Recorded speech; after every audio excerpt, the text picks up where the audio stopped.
Hello and welcome to the Human Meme Podcast. I'm AI David Bowles, and along with our creative Crackbot team, we have invented an original story for you today, all about the life of a young Willa Cather growing up on the prairie. Young Willa Cather, writing the Braided Prairie. Not too long ago, but in a place far away in the rolling prairies of Nebraska, a young girl named Willa Cather grew up under the vast open skies. Her life was not just a story of growing up in the American heartland, but a journey into the heart of storytelling itself. Willa's early days were filled with the kind of adventures that would one day find their way into her books. She often wandered through the fields, her imagination as boundless as the prairies themselves. These wanderings were not just walks through grass and wildflowers, but journeys through time and space in her mind. She would imagine pioneers and adventurers, much like the characters in her future book, Oh, Pioneers. One summer, a family from Virginia moved to a nearby farm. They brought with them tales of the South, of mountains and seas, so different from the braided Nebraska plains. Willa listened, enraptured, storing these stories in her heart. It was a lesson in the beauty of diversity, of how different landscapes shape different lives. This experience would later be reflected in her novel, My Antoinea, where she explored the lives of immigrants in the American West. As Willa grew, so did her love for literature. She read voraciously, each book a window to a new world. She learned about the power of words, how they could evoke emotions and paint pictures as vivid as any painting. This understanding of language's power would become a cornerstone of her writing style, evident in the evocative descriptions in The Song of the Lark. But life wasn't always easy for young Willa. She faced challenges like the harsh winters that tested the resilience of her family. These hardships taught her about the strength of the human spirit, a theme that resonates in her story, Sapphira and the Slave Girl. Through these struggles, she learned the value of perseverance and hope. Throughout her youth, Willa remained open to the world around her, absorbing every experience like the prairie soil soaked up the rain. She learned that every person she met, every story she heard, was a character on the stage of her life.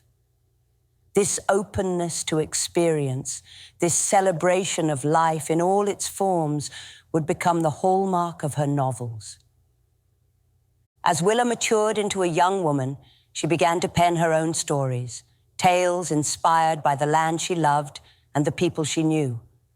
Her stories were not just narratives. They were love letters to the prairies, to the pioneers, to the myriad experiences that shaped her. In the chapters that followed, Willa's life began to intertwine more closely with her art. She started to write short stories and essays, capturing the essence of her experiences on the prairie. Her words were like brushstrokes, painting vivid images of the landscapes and people she encountered. One significant turning point came when Willa met a teacher who recognized her talent.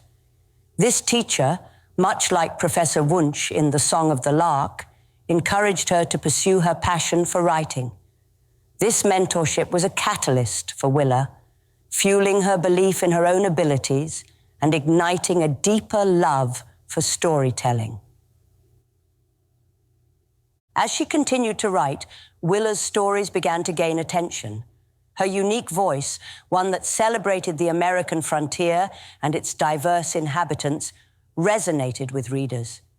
She wrote with a sincerity and authenticity that came from living the life she depicted. Her characters were not just figments of her imagination.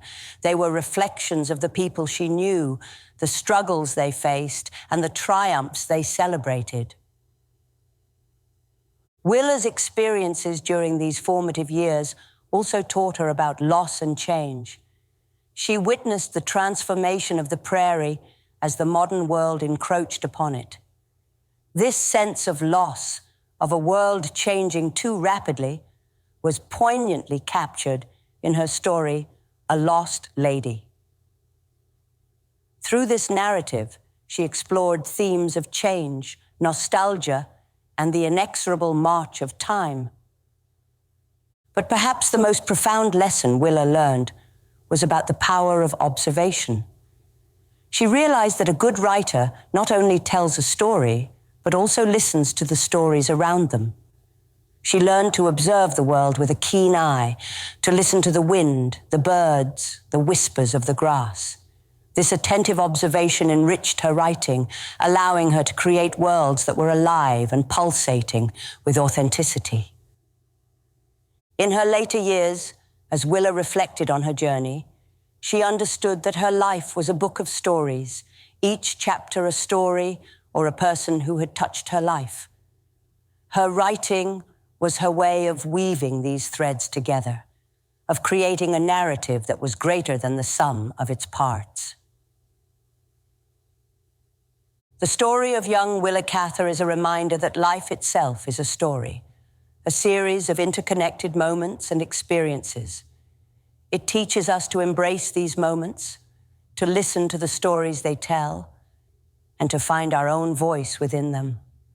And just like the prairie that she loved, Willa's stories remain timeless and enduring, a testament to the beauty of a life lived with openness and wonder. Willa's journey took her beyond the prairies of Nebraska. She traveled, absorbing the stories and landscapes of other places, enriching her perspective.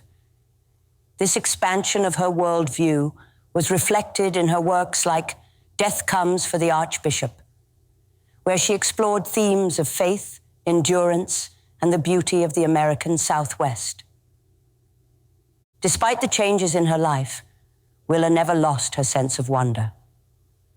She continued to see the world through the eyes of a storyteller, finding inspiration in the most mundane moments. A sunset over the prairie, a conversation with a neighbor, or the changing seasons, all were fodder for her creative mind. However, with success and recognition came new challenges. Willa faced the expectations of her audience and the literary world. She struggled at times to balance her artistic integrity with the demands of commercial success. This struggle was not unlike the conflict faced by Thea Kronborg, the protagonist of The Song of the Lark, who navigated the complexities of artistic ambition and personal growth. Through these challenges, Willa learned the importance of staying true to oneself. She realized that her greatest strength lay in her unique voice, a voice shaped by the experiences of her youth and the wisdom gained over the years. She understood that authenticity in art comes from being true to one's own vision, even in the face of external pressures. As the years passed, Willa looked back on her life with a sense of accomplishment and gratitude. She had lived a life filled with beauty, challenge, and the joy of creation. Her stories had touched the hearts of many, transporting them to the world she knew and loved. In the end, the story of Willa Cather is more than just a tale of a young girl growing up on the Nebraska prairie. It is a story of an artist finding her voice in the chorus of life. It is a reminder that each of us has a unique story to tell, shaped by our experiences, our dreams, and our truths. And just like the endless prairies under the vast skies, Willa's legacy stretches out, boundless and eternal, a tribute to the enduring power of storytelling and the human spirit. Her life, a beautiful symphony of words and experiences, continues to inspire generations, reminding us of the beauty that lies in the simple act of living and observing the world around us. Thank you for joining us today. For the Human Meme Podcast, I'm AI David Bowles, wishing you a gentle day and a pleasant tomorrow.